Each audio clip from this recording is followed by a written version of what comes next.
यानी आमेर व मुगल। आमेर में कछुआ वंश था, ठीक है जी। आमेर में शासक यदि मुगलों से संबंध रखने वाला सबसे पहले होता है कौन? बहारमल, ठीक है जी। बहारमल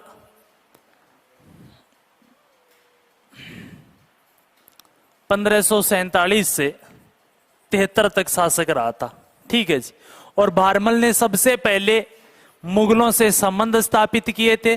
और किस मुगल बादशाह से करता है? अकबर से। ये अपन चर्चा पहले कर चुके, ठीक है। सीधी लिखने अकबर से कितनी बार मुलाकात की थी इसने? 2 बार मुलाकात की थी। पहले 1500 कब है? 56 में। दूसरी बार 1500। पहली मुलाकात कहां होती है? आगरा में। किसके माध्यम से? मजनू खां के माध्यम से। दूसरी बार कहां होती है? सांबर में। कहां होती है मुलाकात? किसके माध्यम से? ठीक है, चगताई खां के माध्यम से। यानी राजपूताना का पहला शासक है जिसने मुगलों की अधीनता स्वीकार की ली थी। और अकबर से यह बंदा 2 बार मुलाकात करता है। और अकबर से अपनी किस पुत्री का विवाह किया था? हरकाबाई का विवाह किया था। और हरकाबाई व अकबर के विवाह का जो उल्लेख मिलता है या कह सकते हैं जानकारी मिलती है, कौन से शिलालेख से? बरबत शिलालेख से, ठीक है जी। उसके बाद में अकबर ने बहारमल को कौन सी उपाधि दी थी? अमीर उल उमरा की। कौन सी? अमीर उल उमरा की उपाधि प्रदान की थी, ठीक है। बहारमल के ही माध्यम से अकबर ने 1570 में कौन सा दरबार लगाया? नागौर दरबार लगाया, यानी इन्हीं के सहयोग से। अति बात है, चर्चा पहले की हुई भी है। स्पीड लिख लो जगह नया टाबर है ना वे, जल्दी लिख लो जी। आमेर व मुगल, हेडिंग डालो बहारमल। बहारमल लिख ली होगी? अच्छा, लिखो तो आगे। बहारमल राजपूताना का प्रथम शासक था। बहारमल राजपूताना का प्रथम शासक था जिसने बहारमल राजपूताना का प्रथम शासक था जिसने मुगलों की अधीनता स्वीकार की। मुगलों की अधीनता स्वीकार की तथा वैवाहिक संबंध स्थापित किए।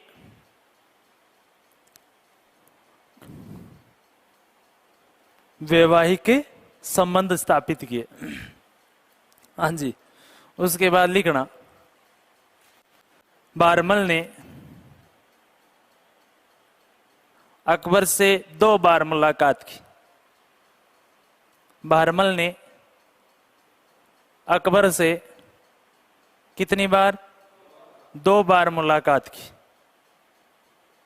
नंबर 1, 1556 में आगरा में मजनू खां के माध्यम से।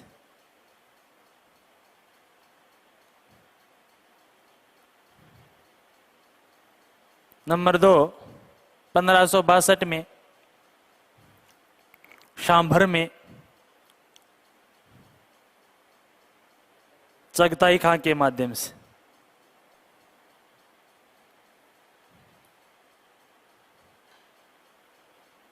ठीक है। बहारमल ने हरकाबाई का विवाह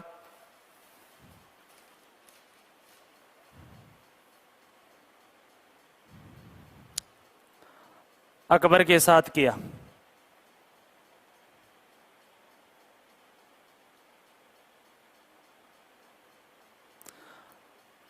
मुगल राजपूत विवाह की जानकारी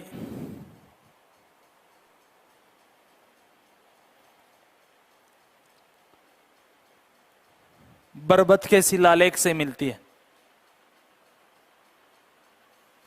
बरबत के शिलालेख से मिलती है।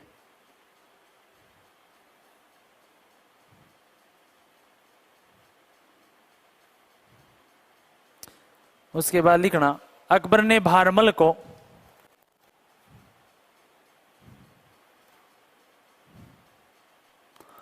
अमीर उल उमरा की उपाधि दी, अमीर उल उमरा की उपाधि प्रदान की।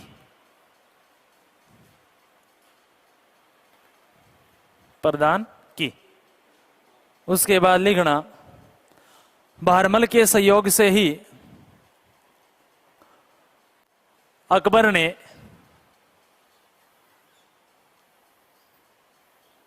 (1570) का नागौर दरबार लगाया। और सारी बात पहले अपनी हुई है ना शुरुआत में, तो इन ज्यादा टाइम खराब करने में कोई मतलब वाली बात को नहीं। चालन दो खींच के। उसके बाद बहरमल के बाद कौन हो जाएगा? भगवंत दास, है ना। अपन ने ये चर्चा भी की थी कि हरकाबाई के विवाह के बाद में भगवंत दास व मान सिंह मुगल दरबार में उपस्थित होते हैं। ठीक है, लिखियो जी, रुको 2-4 बात कर लें के चीज है के बारे में वापस था रहे। एक तो बात अकबर के दरबार में उपस्थित हुआ था। दरबार में उपस्थित व मनसबदारी प्राप्त करने वाला राजपूताना का पहला शासक है। कितनी की थी? 5000 की। कितनी? 5000 की मनसबदारी करता प्राप्त। ठीक है। उसके बाद में भगवंत दास ने अकबर के एक अभियान का नेतृत्व किया था। कौन से अभियान का? रणथंबोर। हम तो डूबे परंतु आपको भी ले डूबेंगे। रणथंबोर का शासक कौन था जी? सुरजनहाड़ा। कौन होता है? सुरजनहाड़ा। और सुरजनहाड़ा को अकबर की अधीनता स्वीकार करवाने में योगदान किसका होता है? भगवंत दास का योगदान होता है। ठीक है जी। उसके बाद में जो भगवंत दास था, भगवंत दास को 1582 से लेकर 89 के मध्य कितने वर्ष? 7 वर्ष। कितने वर्ष? 7 वर्ष तक इसको पंजाब का सूबेदार नियुक्त किया था। कहां का सूबेदार नियुक्त किया था? पंजाब का। नॉर्मल सी बात एक ये याद रख लेना, अपन पहले पढ़ चुके हैं वैसे तो। अपनी एक पुत्री थी, इसकी नाम क्या होता है? मानबाई। और मानबाई का विवाह किसके साथ किया? सलीम के साथ। इसी मानबाई की कोख से जन्म होता है किसका? खुसरो का। किसका जन्म होता है जी? खुसरो का जन्म होता है। और सलीम ने मानबाई को सुल्ताना ए निशा की उपाधि दी थी। कौन सी उपाधि? सुल्ताना ए निशा की उपाधि प्रदान की। क्यों रे रहे? वह शाही बेगम का पद दिया था। कौन सी बेगम का पद दिया था? शाही बेगम यानी मुख्य बेगम। कौन प्रदान करता है? सलीम। सलीम यानी जहांगीर किसको? मानबाई को। बस इस भगवंत दास की भैया इतनी बात है। रणथंबोर अभियान वेरी इंपॉर्टेंट है।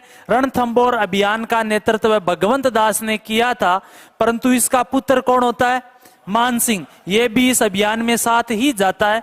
और मान सिंह का ये पहला अभियान है जिसमें मान सिंह ने भाग लिया एज ए सैनिक के रूप में, न कि सेनापति के रूप में।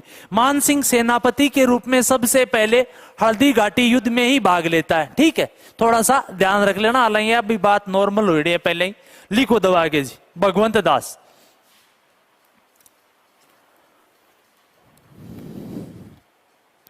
हरकाबाई के विवाह के बाद भगवंत दास व मान सिंह, हरकाबाई के विवाह के बाद भगवंत दास व मान सिंह मुगल दरबार में उपस्थित हुए। भगवंत दास व मान सिंह मुगल दरबार में उपस्थित हुए।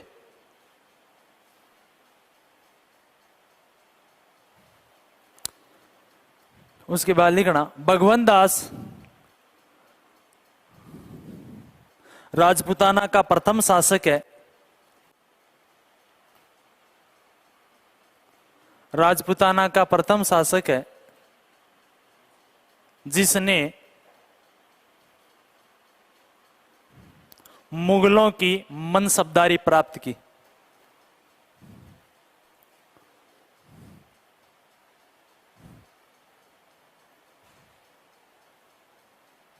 मुगलों की क्या प्राप्त करता है? कोष्टक में लिख लेना कितनी हजारी? 5000। कोष्टक में लिख लेना 5000। ठीक है। उसके बाद लिखना हेडिंग डाल अकबर का रणथंबोर अभियान 1568-69।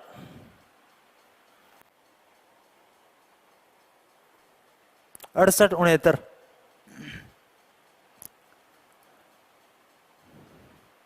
रणथंभौर अभियान का नेतृत्व है, रणथंभौर अभियान का नेतृत्व है भगवंत दास ने किया था, भगवंत दास ने किया था। नोट लगा के लिख सकते हो। रणथंभौर के शासक सुरजनहाड़ा, रणथंभौर के शासक सुरजनहाड़ा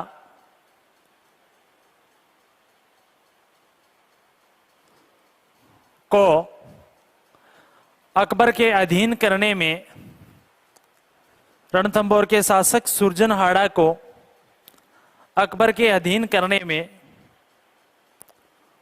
मुख्य योगदान किसका था? भगवंत दास का था।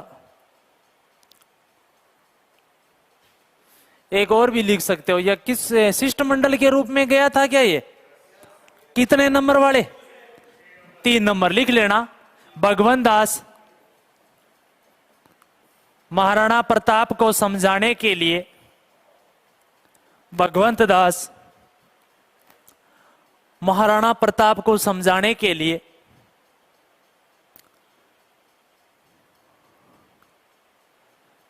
तीसरे शिष्टमंडल के रूप में, तीसरे शिष्टमंडल के रूप में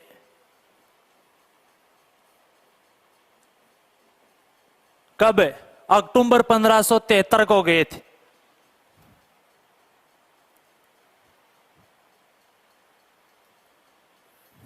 लास्ट 2 लाइन है, लिखना जी। 1582 से 89 के मध्य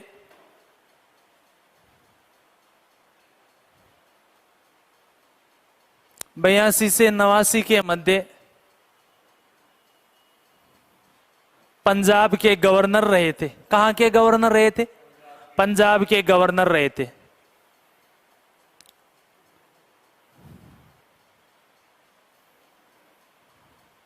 बयासी से 89, कोई दिक्कत को नहीं। लास्ट लाइन लिखना, भगवंत दास ने अपनी पुत्री मानबाई का निकाह है सलीम ओब्लिक जहांगीर के साथ किया। किसके साथ किया? सलीम या जहांगीर के साथ।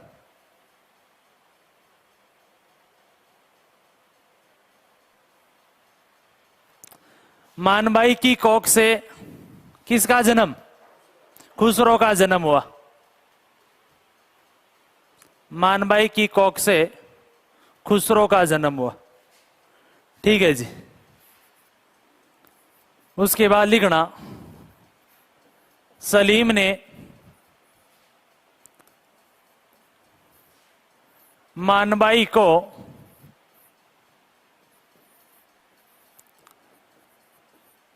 कौन सा पद दिया जी? शाही बेगम का पद दिया तथा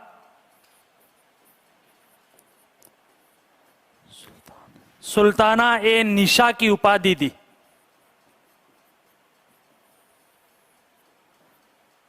सलीम ने मानबाई को शाही बेगम का पद दिया, वह सुल्ताना ए निशा की उपाधि दी। यो लो जी, भारमल व भगवंत दास दोनों हो गया है। मान सिंह मिर्जा राजा सवाई जय सिंह रे नॉर्मल चीजा है। मुगल राजपूत संबंध के अकॉर्डिंग एकदम खड़े दिक्कत आने वाली को नहीं। चलो जी।